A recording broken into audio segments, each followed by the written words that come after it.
Bonjour à toutes et à tous, je suis très contente de vous retrouver aujourd'hui et je voudrais aborder avec vous la notion de dépendance affective. Cette dépendance affective, on y est tous confrontés lors de notre naissance, à partir de notre naissance jusqu'à un âge où on devient un peu plus indépendant. Parce que notre survie dépend de l'amour que vont avoir nos parents. C'est ainsi que l'enfant l'entend, hein. C'est-à-dire que si nos parents ne nous aiment pas, ils peuvent nous abandonner et sans eux, à 4 ans, à 5 ans, on ne peut pas survivre dans le monde. Donc on a besoin de nos parents et cet amour est essentiel à notre survie. C'est ainsi que débute cette notion de dépendance, parce que l'être humain est un être dépendant très longtemps. Il n'est pas mature tout de suite, comme un autre animal. Et du coup, c'est ce qui crée ces liens très forts, hein.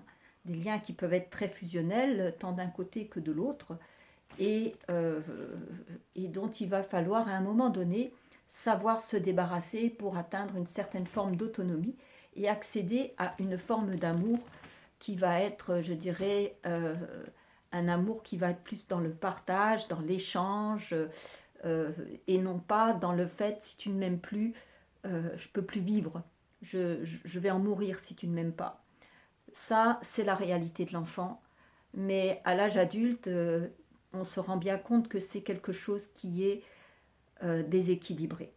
C'est un peu comme si l'amour de l'autre dans notre vie devait être, d'une façon un peu imagée, la cerise sur le gâteau. C'est le plus.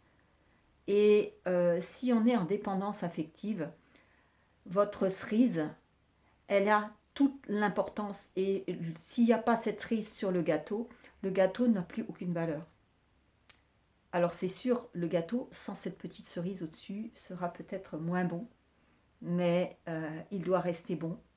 Et il doit rester plein de richesse, plein, plein d'envie de construire et de créer des choses.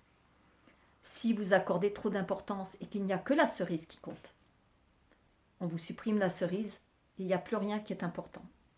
Une autre façon de voir les choses que j'aime bien aussi, c'est cette espèce de pyramide. Vous pouvez le faire avec 3 cartons si vous en avez, peut-être plus, ça dépend. Sur un carton, vous mettez relations affectives, sur un autre, mon identité, mes comportements, mes plaisirs, mes passions, et vous les empilez. Si vous mettez la, les relations affectives à la base, que cette partie, elle s'enlève brutalement, donc vous mettez un coup, tout s'effondre, parce qu'elle elle est la base de tout ce qui va faire que vous vous sentez bien dans votre vie, qui va vous faire prendre plaisir aux choses.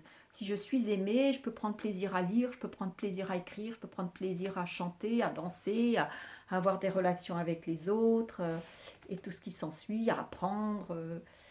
Si on m'enlève ça, et bien d'un seul coup, comme c'est à la base de tout, plus rien n'a d'intérêt. On fait les choses pour être aimé par l'autre. Si l'autre est passionné de politique et que vous n'en avez rien à faire, mais d'un seul coup, vous allez vous passionner de politique parce que l'autre est passionné de politique. Et le jour où ça s'arrête, c'est pas ce qui vous passionne vous, c'est pas votre mission, c'est pas, mais vous êtes dans cette dépendance tellement, tellement forte et que du coup, plus rien n'a de saveur, plus rien n'a d'intérêt. Et puis en plus, vous êtes intéressé à des choses qui vous correspondent peut-être pas. Alors si ça tombe bien, du coup, effectivement, vous avez découvert une passion pour la politique, tant mieux. Mais si, supposons qu'en plus, non, c'est pas du tout votre truc. Que vous, votre truc, votre passion, en fait, les choses pour lesquelles vous êtes faites, ça va être plutôt, je sais pas, la créativité picturale, par exemple. Là, du coup, vous passez à côté de cette créativité que vous n'exploitez pas parce que celui qui vous aime, il n'aime pas la peinture, par exemple, mais il aime que la politique. Et vous allez vous passionner pour la politique. Et le jour où ça s'arrête, eh bien, vous perdez tout. Donc c'est important de se rendre compte, de se demander où j'en suis dans ma dépendance affective, de la noter de 1 à 10. J'en suis 10, je suis complètement dépendant de l'autre. Si l'autre il me lâche, je meurs. Euh, un, deux, voilà, c'est plutôt limite, je m'en fous. Peut-être qu'il faut un juste milieu parce qu'on est quand même tous interdépendants. Après, c'est à chacun de voir comment il peut s'épanouir dans sa vie. Parce que, est-ce qu'il est capable de s'impliquer dans sa relation? Est-ce que y mettre de la valeur, même si on n'est pas en dépendance? Excusez-moi, j'ai un chat dans la gorge. Voilà. Et c'est vraiment important de vous questionner par rapport à cette dépendance. Il ne faut pas qu'elle soit trop importante. On a plusieurs domaines de vie, alors selon les écoles, on en a 5, 8, 9. Voilà, ça va être les relations sociales, les liens familiaux, euh, le couple pour ceux qui ont cette chance-là, ou pour le célibataire, c'est un domaine de vie dans lequel il peut aussi se sentir bien. Il y a des gens qui sont célibataires par choix. Il peut y avoir la créativité, il peut y avoir les amitiés, il peut y avoir un investissement par rapport à notre contribution au monde, hein. Chacun a la sienne. Et se dire, ok, si je suis en relation, en dehors de toute relation affective, quelle valeur j'accorde à chacun de mes domaines de vie? Ils doivent tous être équilibrés. C'est-à-dire que s'il y a un pilier qui s'effondre, eh bien, les autres sont là. Et par exemple, si vous êtes, on va reprendre le créatif, l'artiste, même s'il est malheureux comme tout, il va prendre son instrument de musique, il va continuer de pouvoir s'éclater et se sentir bien et se surpasser dans son domaine musical ou dans l'écriture ou dans le théâtre. Un artiste reste un artiste, même si tout ce qui va être de l'ordre de passion, de l'effectif, ça va le nourrir, mais tout le reste doit rester, tout ce qu'on est soi, doit continuer de nous faire vibrer et fonctionner. Voilà. Si vous sentez que vous êtes trop dans la dépendance affective, peut-être que là, il y a un travail à faire que vous pouvez faire seul, soit accompagné. Ça, c'est à vous de voir comment vous pouvez gérer ça, quels sont les manques, et peut-être vous interroger par rapport à votre enfant intérieur, par rapport au manque de l'enfant que peut-être vous avez été, et de cet enfant intérieur qui vit encore en nous et qui vit encore ces manques-là. Et de vous demander comment vous allez pouvoir combler ces manques pour vous permettre d'aller vers plus d'autonomie et de mieux-être. Et il faut savoir que notre enfant intérieur, une fois qu'on est adulte, eh bien, il n'y a plus que soi qui peut être en contact avec lui. Donc c'est à nous de lui donner les nourritures qu'il n'a pas eues. La reconnaissance, l'amour, la compréhension, l'écoute. Et arrêter de le juger.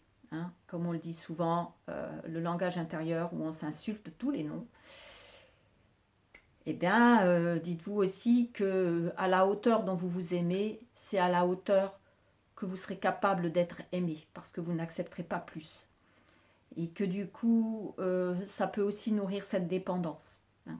Donc, apprenez à vous aimer, vous. Apprenez à prendre soin de vous.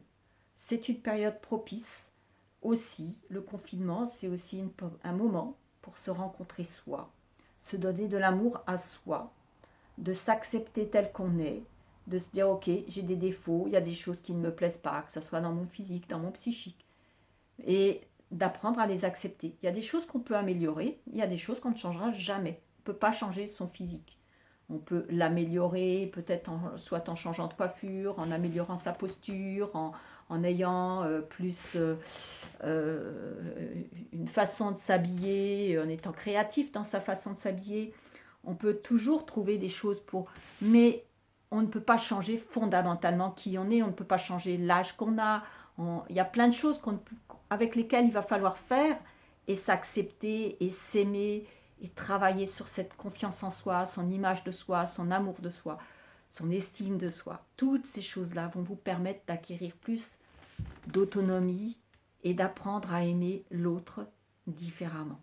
Parce que vous ne serez plus en demande de nourrir cette partie essentielle de votre être, mais vous serez juste dans l'accueil, dans le partage, dans l'amour, et vous verrez que vos relations seront beaucoup plus riches, beaucoup plus épanouies et beaucoup plus heureuses.